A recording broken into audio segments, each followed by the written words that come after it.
70 tahun dikuasai asing, 4 aset Indonesia berhasil dikembalikan Presiden Joko Widodo ke pangkuan Ibu Pertiwi.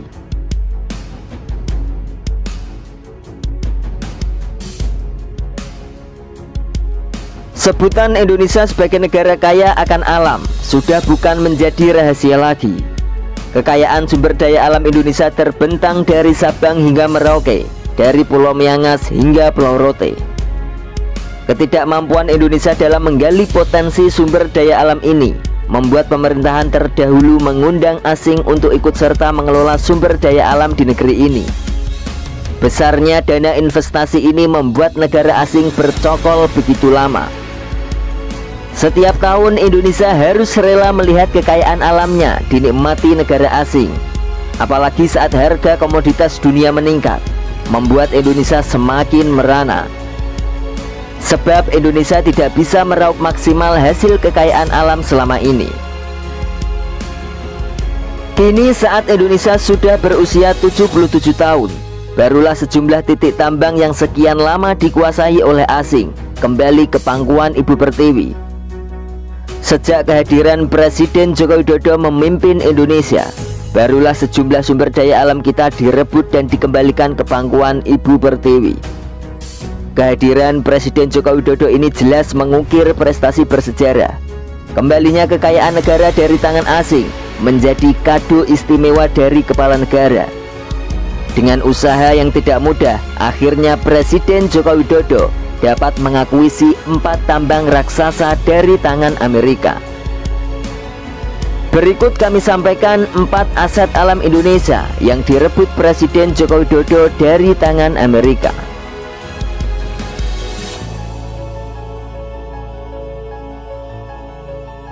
Yang pertama ada Freeport Indonesia. Salah satu konsesi besar yang ditarik Presiden Joko Widodo ke pangkuan Indonesia adalah Freeport. Freeport merupakan tambang emas terbesar di dunia. Tak hanya emas, tambang Gunung Grasberg ini juga memiliki kandungan biji lain, yaitu tembaga dan perak. Kontrak karya ini pertama kali ditandatangani pada tahun 1967 pada masa pemerintahan Presiden Soeharto. Berikutnya pada tahun 1991, kontrak karya kedua kembali diteken dan berlaku 30 tahun ke depan. Polemik keberadaan Freeport Indonesia di tanah air kemudian menemui babak baru di era Presiden Joko Widodo. Pemerintah yang memiliki ambisi merebut Freeport kemudian mengeluarkan peraturan baru. Intinya melalui aturan ini, pemerintahan Presiden Joko Widodo berusaha mengembalikan Freeport ke tangan Indonesia.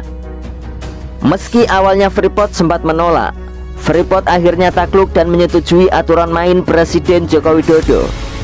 Saat itu Inalum ditugaskan membeli sisa saham agar kepemilikan negara menjadi 51%. Sebelumnya Indonesia hanya memiliki 9,36% saham perusahaan asal Amerika Serikat ini. Menurut Presiden Joko Widodo, hal ini merupakan momen yang bersejarah. Setelah PT Freeport beroperasi di Indonesia sejak tahun 1973.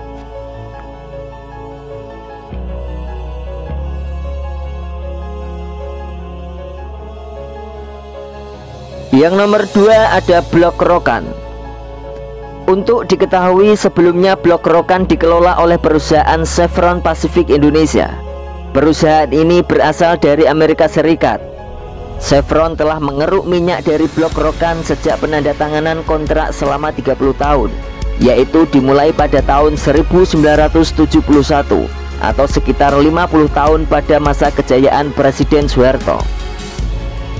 Kontrak tersebut diperbarui atau diperpanjang pada tahun 1992. Saat itu Chevron mendapatkan perpanjangan kontrak hingga 20 tahun ke depan.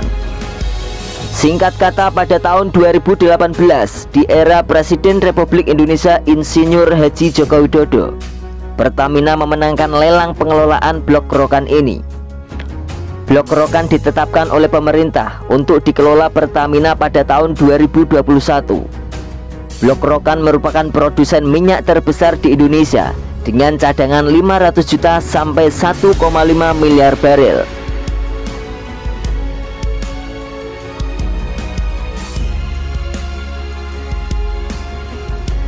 Yang nomor 3 ada Blok Mahakam. Pemerintahan Presiden Joko Widodo akhirnya memutuskan untuk menyerahkan pengelolaan Blok Mahakam di Kalimantan Timur ini kepada PT Pertamina. Kontrak Blok Mahakam sendiri habis pada tahun 2017.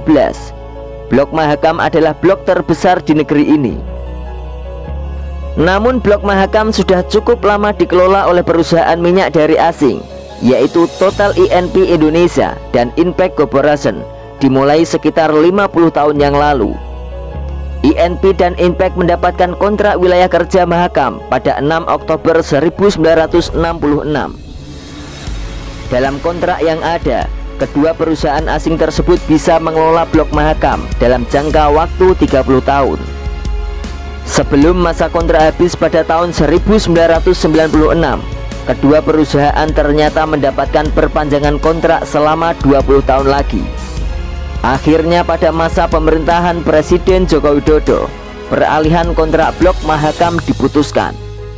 Pada tanggal 14 April 2015, kontrak kerjasama E&P dan Impact tidak diperpanjang dan Pertamina ditunjuk sebagai pengelola wilayah kerja Mahakam usai berakhirnya kontrak kerjasama tersebut.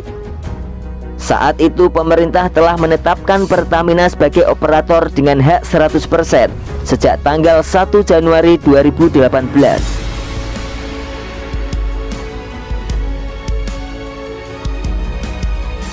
Yang nomor 4 ada Newmont. Pengambil alihan aset negara dari tangan asing juga terjadi pada perusahaan tambang asal Amerika Serikat ini, yaitu PT Newmont Nusa Tenggara.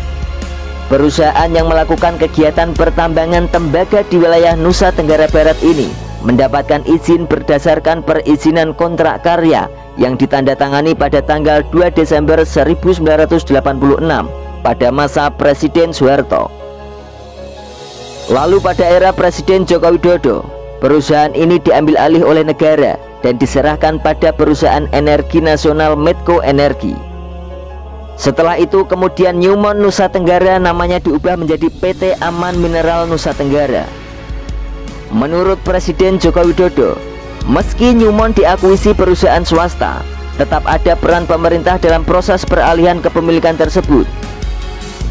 Presiden Joko Widodo pun berharap kedepannya akan ada lagi aset negara yang dikuasai oleh asing beralih ke pihak nasional. Demikianlah 4 aset alam Indonesia yang berhasil direbut Presiden Joko Widodo dari tangan asing.